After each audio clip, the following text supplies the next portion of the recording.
Ou pior, esse perfil falso já se passou por uma pessoa que você conhece? Por exemplo, você já teve que ler alguma ofensa feita por um desses perfis e não conseguiu identificar o autor da ofensa? Seja como for, essas situações são relativamente comuns no mundo virtual. Eu sou a Marina, advogada, e aqui no podcast do escritório Afonso Lima Advogados, podcast legal, nós vamos trazer toda semana conteúdos informativos para que você possa saber seus direitos relacionados ao mundo virtual. Hoje, eu estarei muito bem acompanhada pelo meu sócio, Gustavo, para falar mais sobre essa questão dos perfis falsos e as suas consequências jurídicas. Tudo bem, Gustavo? Tudo ótimo. Sejam muito bem-vindos a mais um podcast, né? O nosso podcast legal.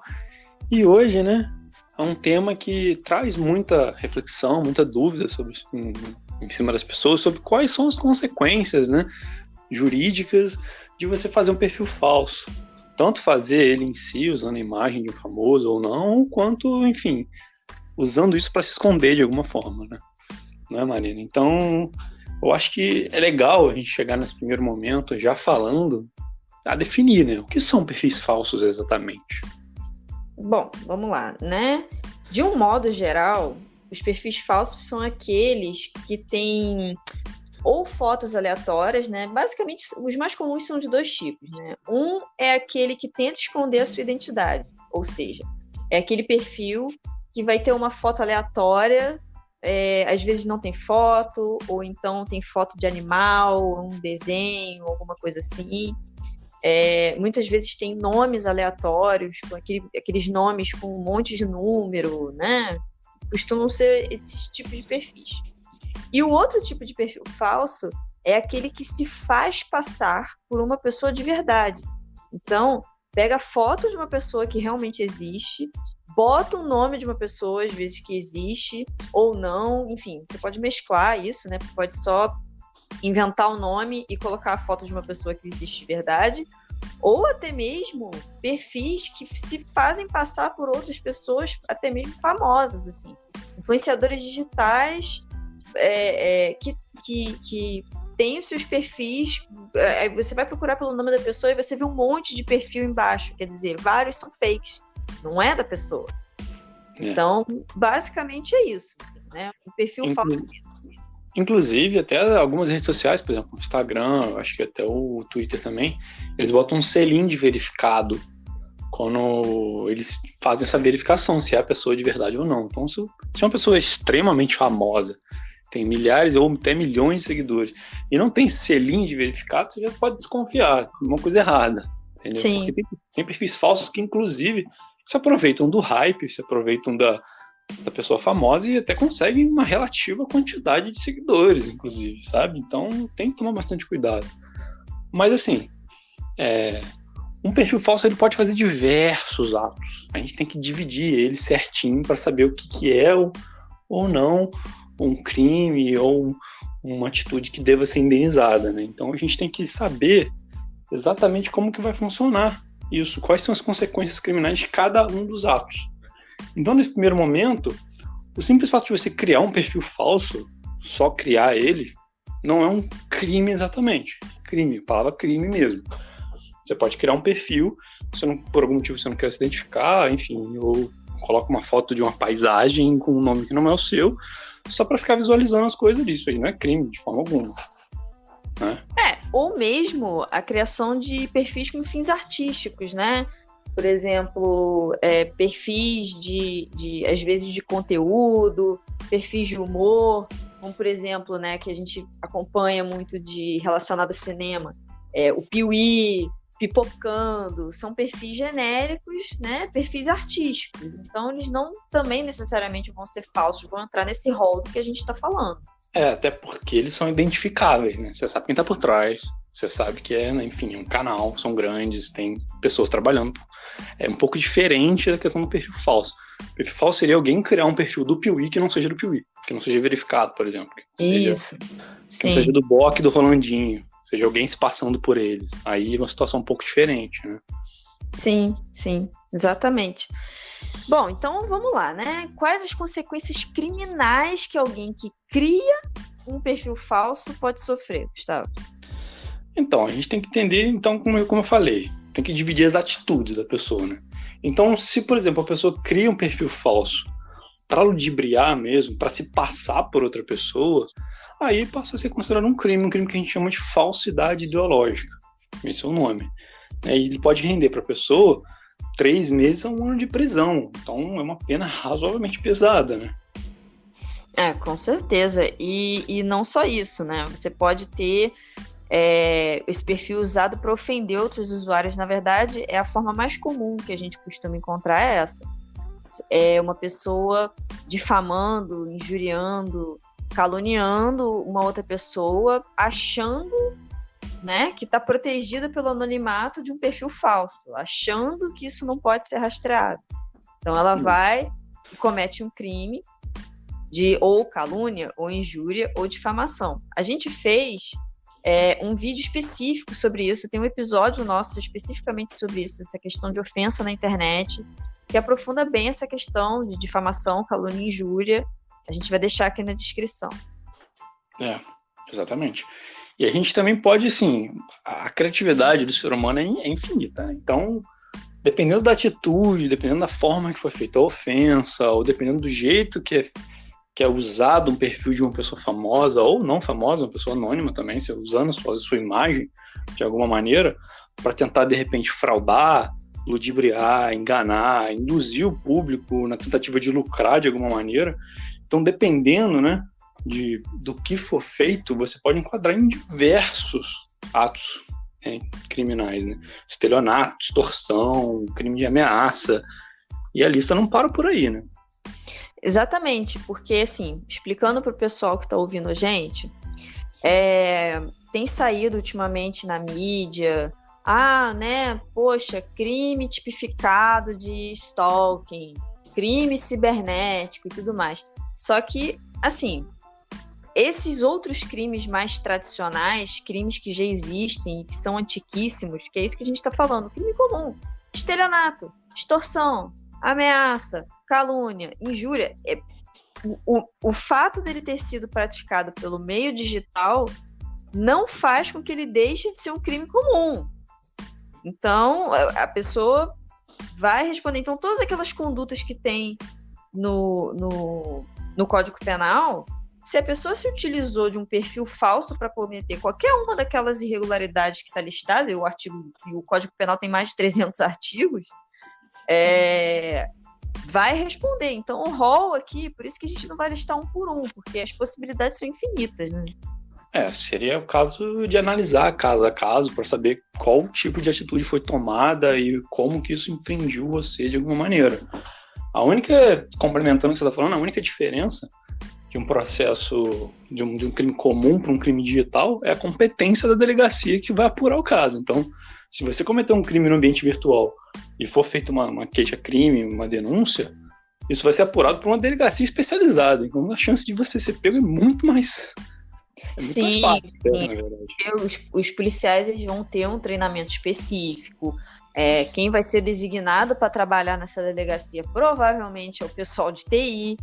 Então, né, pelo menos aqui no Rio, os caras são qualificados especificamente para trabalhar com isso. E é importante, assim, tem alguns dados, eu acho interessante a gente levantar para o pessoal sobre essa questão do perfil falso, né? O número de usuários de redes sociais no mundo chega a mais ou menos 2 bilhões de pessoas. Então, assim, tem mais usuários usando rede social do que uma população brasileira inteira. Muito mais. Então, são dados fornecidos pelo próprio Facebook. 5% desses usuários são fakes. Eles sabem que são fakes. Só que alguns fakes recebem denúncias e enfim, tem a conta banida. Outros são fakes, que nem a gente falou, que não é um crime por si só você ter uma conta alternativa e não ofender ninguém, não fazer nada com ninguém, você fica lá com a sua conta. Então eles já contam com o fato de você ter... Existe uma possibilidade de você ter contas fakes, né? Não identificáveis, né? Às vezes, a princípio, a pessoa simplesmente não quer usar como rede social. A gente sabe que hoje em dia as redes sociais também são uma forma de comunicação, né? Então, às vezes a pessoa não quer ter uma rede social, ela só quer saber, acompanhar notícias, perfis de pessoas que influenciam ela. Então ela não vai fazer nada demais com aquele perfil falso, então não tem problema. Não, mas é só interessante a gente falar. 2 bilhões de pessoas, 5% disso. Imagina a quantidade de perfil falso que tem por aí. E É essa bastante. quantidade, a gente não consegue nem mensurar qual que de repente está cometendo algum ilícito ou não. E assim, ilícito no sentido amplo. Tanto um ilícito criminal quanto um ilícito civil, que é o que a gente vai falar agora, né, Maria? Isso, exatamente, né? Porque todas essas atitudes que um perfil falso possa ter ativamente, de ofender, de extorquir, etc, etc, isso vai gerar uma consequência também na área civil. Então, a pessoa que foi ofendida, a pessoa que teve a sua imagem violada, a pessoa que foi extorquida, né, a vítima de stalking, ela tem o direito a pedir uma indenização, certo? Sim, é bom a gente também ressaltar novamente que são esferas independentes, a esfera criminal e a esfera civil. O mesmo ato da pessoa pode gerar tanto uma consequência com repercussão no âmbito criminal quanto no âmbito civil. Então você, de fato, se você é um hater de internet que gosta de ofender as pessoas, você tanto pode responder um processo criminal quanto você pode ter que pagar uma indenização para a pessoa. São coisas completamente diferentes. Elas caminham separadas. Fora que no criminal ainda pode ser condenado a pagar uma multa também, né? Então você paga 2 vezes fora a anotação criminal. Pois é. E assim, no âmbito civil agora, especificamente, o simples fato de você usar a imagem de uma pessoa que não é você, seja o seu vizinho, que é anônimo, seja o Felipe Neto, que é o maior youtuber brasileiro, teoricamente e tecnicamente, por direito, você está violando o direito de imagem da pessoa. Para você ter o direito de usar a imagem de uma pessoa, você teria que pagar por isso. Isso assim, tecnicamente. Claro que na prática talvez não seja bem assim, mas tecnicamente é assim. Exato. E não se pode utilizar a imagem de qualquer pessoa para essa finalidade, mesmo que a pessoa seja anônima, ok? Então, poxa, mas eu tô pegando a imagem de um anônimo, eu tô pegando, né? Não, você não tem autorização para fazer isso, mesmo que seja um anônimo. Só para deixar isso bem claro. Isso gera, inclusive, dano moral. É meio muito evidente, assim, o dano que você pode acarretar para uma pessoa que não sabe que a imagem dela está sendo usada para fins mais diversos, entendeu? Então, inclusive, a gente até fez um podcast falando sobre essa questão de quantidade, né, quantificação de dano moral, como é que é feito, como é calculado, como que o judiciário faz para, não, esse valor é razoável, esse valor não é. A gente tem certinho, né, Marina? Isso, também vai ficar aqui na descrição o nosso episódio que a gente fala sobre os valores de danos morais que costumam ser arbitrados em média quando eles decorrem da internet, né? Coisas que acontecem na internet, como é que os tribunais costumam julgar esses danos morais. Então, vai ficar aqui na descrição. Inclusive, só para adicionar, tem um programa na MTV, inclusive MTV paga nós, que chama Catfish, que é uma gíria norte-americana que é sobre você pegar alguém no flagra, entendeu? Que é como se fosse você jogar um peixe e o gato pegar. Você jogar uma isca e o gato pegar. E nesse programa eles têm como know-how assim, desmascarar pessoas ludibriando outras na internet, ou seja, perfis falsos. E um episódio que eu vi até recentemente, um tempo atrás, não sei, mais ou menos, me perco um pouco na memória, mas era uma pessoa se relacionando com outra, com fotos de um terceiro que nem sabia da existência de nenhum dos dois. Nossa. Então essa questão de você colocar suas imagens no Instagram público gera esse risco, né, de outra pessoa pegar suas fotos, porque de repente te acha atraente, e mentir para um terceiro e criar até uma conexão, uma relação, e a pessoa tá achando que tá conversando contigo, mas na verdade tá conversando com uma outra pessoa que por algum motivo tem vergonha de se identificar e bota sua foto ali. Olha que complicado que é isso. Não, e o pior ainda é quando se faz isso. Até recentemente saiu aqui no Brasil mesmo, um cara que aplicava golpe em mulheres, né? Principalmente as mulheres costumam ser vítimas disso aqui no Brasil. Usando fotos de outra pessoa e se relacionando. Aí começa a pedir dinheiro, inventa história de filho doente e não sei o que. Tem o caso famoso do príncipe africano, esse é famoso, do príncipe africano que precisa da sua ajuda para receber uma herança, e aí você tem que depositar um dinheiro para ajudar este príncipe africano e aí depois ele vai te recompensar quando ele receber a fortuna dele. Sim, parece até que é aquele filme do Ed Murphy, mas não é, e teve muita gente que caiu nesse golpe. Muita gente. Pois é. É por isso que fica difícil para a gente quantificar exatamente qual o crime que é cometido exatamente. Então a gente estabelece para você. O simples fato de você criar, desde que não usam a imagem de outra pessoa, não é um crime, tá? Você bota uma paisagem, qualquer outra coisa e bota seu nome lá 1, 2, 3, 50, ok. Não tá fazendo nada, não tá fazendo mal para ninguém, beleza, tolerável. Agora, a partir do momento que você, por exemplo, usa uma foto minha para conversar com outras pessoas, passando por mim, e o negócio começa a ficar mais complicado, não é? Aí você pode responder tanto na esfera criminal quanto na esfera civil, como a gente falou. Isso, com certeza. Bom, então, vamos lá, ok. Como é que eu vou identificar, então, qual que é o caminho, já que a gente está dizendo que não tem como a pessoa se esconder atrás de um perfil falso, como é que uma pessoa vai fazer, então, para descobrir? Eu sou aqui leiga, tô aqui navegando na internet e alguém começou a me xingar loucamente, me ofender. Principalmente é muito comum, né? Ofensa homofóbica, ofensa contra a raça da pessoa, enfim. E como é que a pessoa consegue reagir a isso? Bom, primeiro momento, geralmente toda rede social tem aqueles famosos 3 pontinhos. Você clica do lado, abre um menu, e nesse menu você consegue oferecer uma denúncia para a própria rede social, averiguar se a pessoa de fato é um perfil falso e que tipo de atitude ela está fazendo. Você justifica ali bem rapidinho e, teoricamente, se a rede social entender que aquilo é um perfil ofensivo para os termos de uso, a própria rede social vai quicar o cara, vai excluir, vai banir o cara da rede social. Né? Exatamente. Só que antes de mais nada, a gente recomenda que desde logo, antes de tomar essa providência, a pessoa procure um advogado imediatamente, um advogado especializado em direito digital. Por quê? Porque você tem que preservar a prova. Se você faz a denúncia para a plataforma deleta e você não salvou como deveria, como a justiça aceita, você perde a prova. Sim. Então, tem que ter muito cuidado. Procura um advogado antes para ele te orientar. Ou ela, ou ele, enfim, vocês entenderam. Fazer essa assessoria, né? Porque não impede, por exemplo, a pessoa de criar um segundo perfil e continuar te infernizando. Então é bom você, se você for de fato entrar com uma ação na justiça, então você vai produzindo provas, construindo essa narrativa para dar mais verossimilhança, né? Para ficar mais plausível para o juiz. Realmente eu estou sofrendo um assédio na internet. E eu preciso identificar quem é essa pessoa, eu preciso saber, enfim, tomar as atitudes legais necessárias. Então, é sempre bom você ter essa assessoria para você balizar o que você tem que fazer, como você tem que escrever, como que vai ser feita essa denúncia para a rede social, tudo, né? Isso é bem importante. Sim. Aí, ok, né? Vamos supor, a pessoa denunciou, a gente sabe que isso também é relativamente comum, muita coisa acaba passando.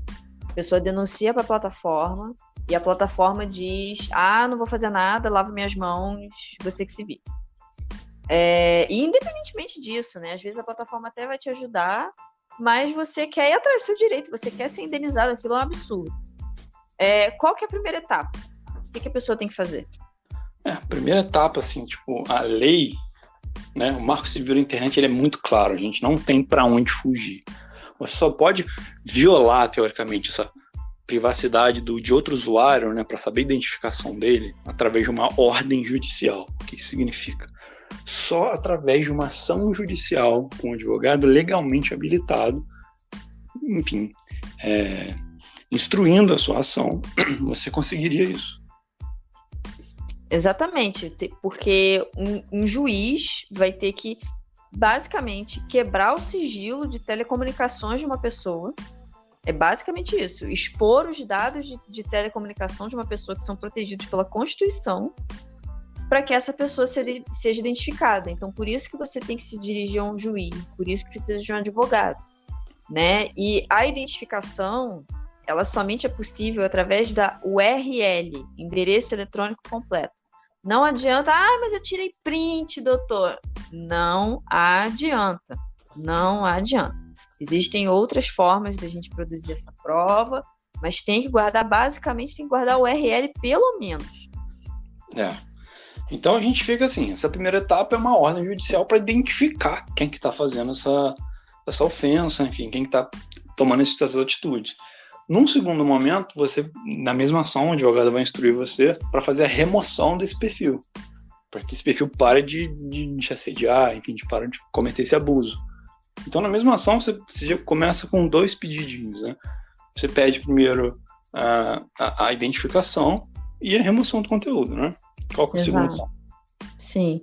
Na segunda etapa, aí agora que você já sabe quem é a pessoa de fato, né? O CPF ou eventualmente CNPJ, que eu acho difícil, mas enfim, você sabe quem é a pessoa, aí sim que você vai pedir indenização por danos morais, né? E vai fazer a representação criminal contra essa pessoa. Você vai fazer aqui, ó. Olha o que aconteceu. Entendeu? Inclusive, é bom a gente ressaltar para o pessoal que a representação criminal ela é feita a partir de um boletim de ocorrência, né? Registro de ocorrência.